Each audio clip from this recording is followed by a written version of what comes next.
नमस्कार शिक्षक साथियों, टेक हिमांशु में आपका स्वागत है। आशा करता हूं कि आप लोग भी स्वस्थ होंगे, मस्त होंगे।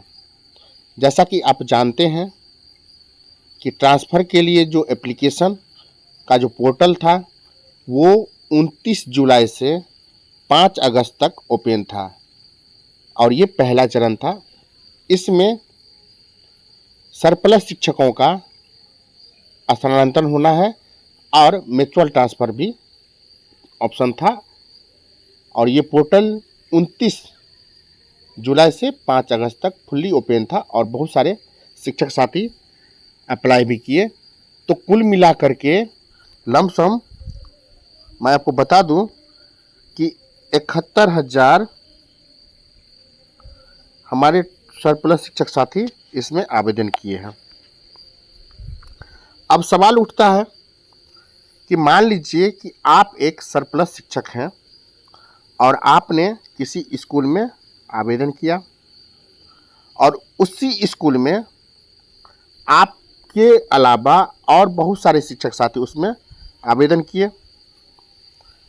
तो सबसे बड़ी सवाल उठता है कि ये स्कूल जो है किसको अलॉट किया जाएगा। तो इसके लिए स्थानांतरण नियमावली जो निकला था उसमें ऑलरेडी बताया गया था कि ये एक अंक के आधार पर होगा। तो चलिए हम लोग इस वीडियो में उस अंक को समझते हैं कि वो अंक क्या है, किस तरह से वो अंक हासिल होगा और उसका कैलकुलेशन क्या होगा। टोटल उसका गणित हम लोग इसमें समझने वाले हैं। तो चलिए फ्रेंड्स, हम लोग स्टार्ट करते हैं वीडियो को।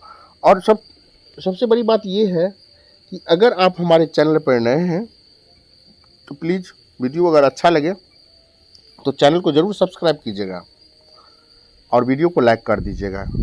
अगर नहीं अच्छा लगे तो आप सब्सक्राइब नहीं कीजिएगा, लाइक भी नहीं कीजिएगा। चलिए हम लोग यहाँ पे देखते हैं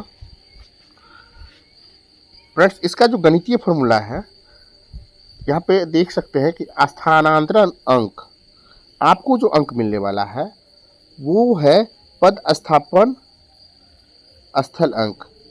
जहाँ पे आप पदस्थापित है उसका अंक, उसके बाद उसमें सेवा का अंक जोड़ा जाएगा और उसमें वरीयता का अंक भी जोड़ा जाएगा। मतलब ये तीनों अंक को मिला करके जो अंक बनेगा वो आपका स्थानांतरण अंक होगा।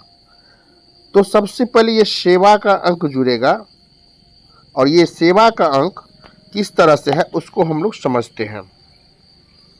यहाँ पर आप देख रहे हैं कि यहाँ पर क्लियरली लिखा हुआ है कि वर्ष की 31 मार्च तक सेवा के प्रत्येक पूर्ण शैक्षणिक वर्ष के लिए एक अंक दिया जाएगा। यानी कि अगर आपका एक साल हुआ और वो 31 मार्च तक ही जोड़ा जाएगा तो एक साल हुआ तो एक अंक, 2 साल हुआ तो 2 अंक, अगर 10 साल हुआ तो 10 अंक आपको मिलेगा। ये आप समझिए सेवा का अंक। अब हम लोग समझते हैं पदस्थापन स्थल अंक। ये पदस्थापन स्थल अंक को टोटली 4 श्रेणी में बांटा गया है। श्रेणी 1, श्रेणी 2, श्रेणी 3 और श्रेणी 4। अब हम लोग इसमें देखते हैं कि श्रेणी 1 के लिए 1 अंक, श्रेणी 2 के लिए 2 अंक, श्रेणी 3 के लिए 3 अंक, श्रेणी 4 के लिए 5 अंक। मतलब 4 श्रेणी में अलग अलग अंक है। अब हम लोग समझते हैं कि श्रेणी 1 कौन है, श्रेणी 2 कौन है, श्रेणी 3 कौन है और श्रेणी 4 कौन है। देखिए जहाँ पे HRA 20% है फ्रेंड्स, यानी कि पटना जैसे शहरों में HRA 20% है, उनको श्रेणी 1 में रखा गया है और उनके लिए प्रत्येक वर्ष 1 वर्ष पूरा होने पर 1 अंक मिलेगा। और जहाँ पे HRA 10% है वहाँ पर 1 साल के लिए 2 अंक प्राप्त होगा। और जहाँ पे HRA 7.5% है वहाँ पर 1 साल के लिए 3 अंक मिलेंगे। और जहाँ पे 5% HRA है वहाँ पर 1 वर्ष के लिए 5 अंक आपको मिलने वाला है। तो टोटली आप लोग ये समझ गए कि जहाँ पे 10% है, जहाँ पे 7.5% है, जहाँ पे 5% है, उसका सबका अलग अलग आपको मिलेगा। ये पद स्थापन अंक होगा। और एक है वरीयता अंक। वरीयता अंक क्या होगा कि मान लीजिए कि कोई शिक्षक किसी गंभीर बीमारी, जैसे यहाँ पे देख सकते हैं कि कैंसर जैसे बीमारी से खुद अगर पीड़ित है तो उनके लिए 20 अंक, पति पत्नी या कोई है अपने तो उनके लिए 10 अंक, और 10 और 18 वर्ष से, यहाँ पे देख सकते हैं कि 18 वर्ष से कम उम्र के आश्रित कोई संतान है तो उनके लिए 10 अंक मिलेगा। इसी तरह से यहाँ पे देख सकते हैं सबके लिए अंक अलग अलग दिया हुआ है। अगर शिक्षक राष्ट्रीय पुरस्कार प्राप्त किए हैं तो उनके लिए 10 अंक मिलेगा। राज्य शिक्षक पुरस्कार प्राप्त किए हैं तो 5 अंक मिलेगा। और पति या पत्नी में से कोई मत से उनका कोई शिक्षक है, यानी अपने खुद शिक्षक है, उनकी पत्नी भी शिक्षक है, स्पाउस पति पत्नी शिक्षक है, तो उनके लिए यहाँ पे 15 अंक दिया गया है। तो ये टोटली अंक था कि अलग अलग कंडीशन में अलग अलग अंक दिया हुआ है वरीयता का। अब हम लोग इसका अंक कैलकुलेशन करते हैं कि टोटल अंक कैसे बनता है। मैं आप लोगों को फ्रेंड्स 3-4 एग्जाम्पल यहाँ पे दे रहा हूँ ताकि आप लोगों को समझ में अच्छी तरह से आ जाए। मान लीजिए कि कोई एक शिक्षक है जो 10 वर्षों से सेवा में है और वो ग्रामीण क्षेत्र में है जहाँ पे 5% आचार्य मिलता है। तो उनका सेवा अंक 1 साल के लिए 1 अंक दिया हुआ है तो 10 हो जाएगा प्लस पद स्थापन स्थल अंक कितना होगा। तो चूंकि वो 10 साल से कार्यरत है तो 10 और गुणे,